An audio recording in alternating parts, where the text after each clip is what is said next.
அன்பார்ந்த ஆனந்த வாழ்வியல் நேயர்களுக்கு என் இனிய வணக்கங்கள். நம்ம சேனலில் நிறைய நல்ல விஷயங்கள், மருத்துவம், சோதிடம், வீட்டு குறிப்புகள் இதெல்லாம் நிறைய பார்த்துட்டு வரோம்.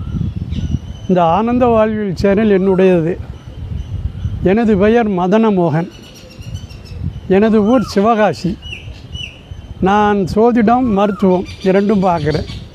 அது சம்பந்தமான எல்லா விவரங்களும் தொழிலாகவும் செய்யப்படுகிறது. சீரடி பாபா சோதனை நிலையத்தின் சார்பாக நான் சோதனைகள் அனைத்தும் பார்க்கிறேன். எண்கணிதம், சோதிடம், கைரேகை, வாஸ்து எல்லாமே பார்க்குறோம். இயற்கை சுக ஆலயம்ங்கிற பேரில் வைத்தியம் பூரா பார்க்குறோம். இயற்கை நம்முடன் பேசுகிறது அப்படிங்கிற தலைப்பில் நம்ம நிறையா பேசிக்கிட்டு வரோம். அதில் இன்றைக்கி பார்க்கக்கூடியது கருப்பு திராட்சை. இந்த கருப்பு திராட்சைன்னு சொன்னோம்னா பச்சை கலர் அல்ல.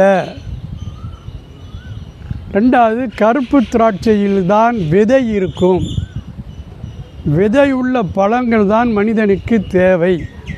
இன்றைக்கி பப்பாளியில் விதை இல்லை, மாம்பழத்தில் கூட விதை இல்லைங்கிறாங்க. இந்த பச்சை திராட்சை பழத்தில் விதையே கிடையாது. விதை இல்லாத பழங்களை தயவு செய்து சாப்பிடாதீர்கள். விதை என்பது விருட்சகத்துக்காக உள்ளது. ஒரு விதையை போட்டால் தான் அது விருட்சகமாக மாறும். விதையே இல்லைன்னா அப்போ அதை சாப்பிடுகிற மனிதர்களுக்கு எப்படி கரு உண்டாகும்? குழந்தை பாக்கியமே கிடைக்காது. மெயின் ரீசனே அதுதான். விதை இல்லாத பழங்களை சாப்பிட்டு இவர்களுக்கு மலட்டுத்தன்மை தான். இந்த கருப்பு திராட்சைன்னு சொல்லக்கூடிய இது டார்க் ப்ளூ கலரில் இருக்கும்.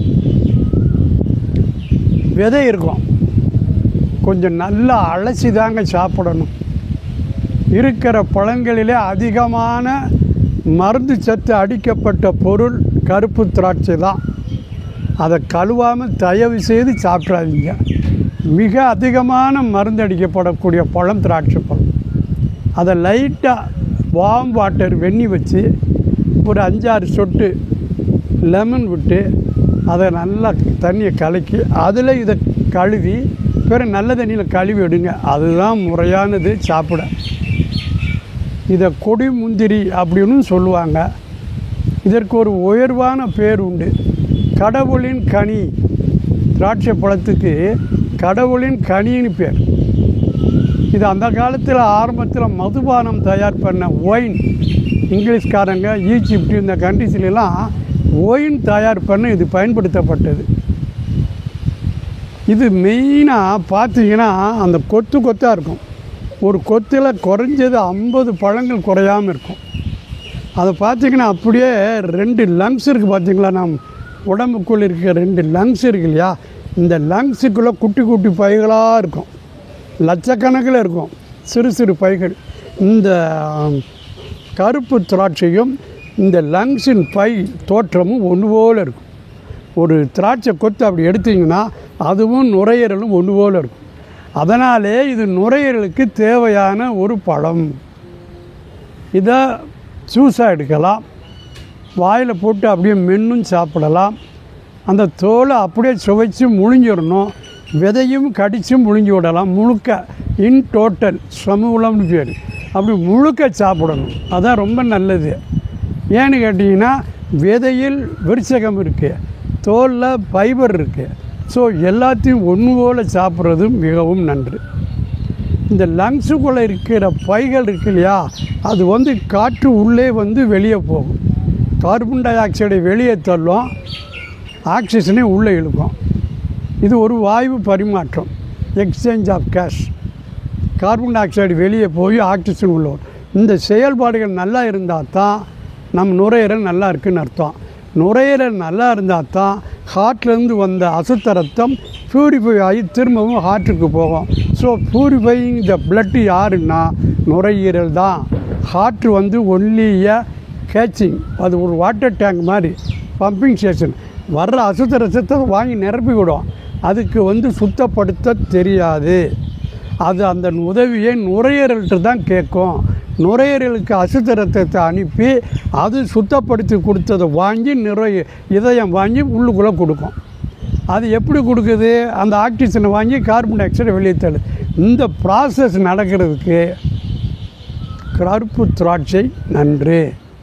மூச்சு திணறல், சளி அடிக்கடி பிடித்தல், சைனஸ் ட்ரபுள், இப்படி நிறையா ரெஸ்பிரேட்டரி சிஸ்டம், நுரையீரல் சம்பந்தம், நுரையீரல் மண்டல நோய்கள் அனைத்தையும் கேட்கும். சளி பிடிக்குது நினச்சிங்கன்னா ஒரு 2 மிளகை தட்டி உள்ளே போட்டு ஜூஸ் குடிங்க. ஸோ ஜூஸ் தினசரி ஒரு ஜூஸ் கட்டாயம். நீங்கள் சாப்பிட்றீங்களோ சோறு சாப்பிடலையோ, இட்லி தோசை என்னன்னாலும் இருக்கட்டும், ஒரு 100லேருந்து 150 ml தினசரி ஒரு ஜூஸ் எடுத்தீங்கன்னா திராட்சை ஜூஸு மாதவிடாய் கோளாறு நீங்கும். இதை விட ஒரு ஆச்சரியம், குழந்தை உண்டாயிருக்கும்போது கருவில் உள்ள குழந்தைக்கு லங்ஸை காப்பாற்றும். நம்ம லங்ஸை மட்டும் இல்லை, கருக்குள் இருக்கும் குழந்தைக்கு லங்ஸ் உருவாகிருக்கும்ல, அதன் காற்றறைகளையும் சுத்தப்படுத்தி ஃபங்க்ஷன் பண்ண வைக்கும். அது மாதிரி இரவில் சாப்பிட்டு படுத்தா தூக்கம், அருமையான தூக்கம் வரும். தூக்க மாத்திரையே தேவையில்லை. தினசரி ஒரு டம்ளர் 100-150 ml ஒரு ஜூஸ் குடிப்பது நன்று.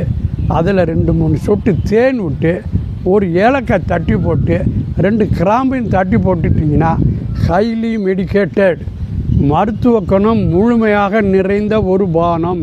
இதை எல்லாரும் வீட்டில் குடிங்க, ஆரோக்கியம் பெறுங்கள். நம்ம சேனலை இதுவரை சப்ஸ்கிரைப் பண்ணாதவர்கள் சப்ஸ்கிரைப் பண்ணுங்கள். எனது நம்பர் 9945777500. ஒரே நம்பர் தான். வாட்ஸ்அப்பு, யூடியூப், இது என்ன, ஜிபே, ஃபோன்பே எல்லாம் ஒரே நம்பர் 9945777500. சந்தேகத்துக்கு என்னை தொடர்பு கொள்ளலாம். நீங்கள் உங்கள் உற்றார் உறவினர் நண்பர்களுக்கு சப்ஸ்கிரைப் பண்ணி அப்படியே அவங்களுக்கு ஃபார்வர்ட் பண்ணுங்கள். கீழே சப்ஸ்கிரிப்ஷனில் எல்லா விவரமும் இருக்குது. ஸோ எனது நம்பர் 9945777500. சப்ஸ்கிரைப் பண்ணாதவங்க சப்ஸ்கிரைப் பண்ணுங்கள். உங்கள் நண்பர்களுக்கும் உறவினருக்கும் தயவு செய்து இதை ஃபார்வர்ட் பண்ணுங்கள். வளமுடன் வாழ்க.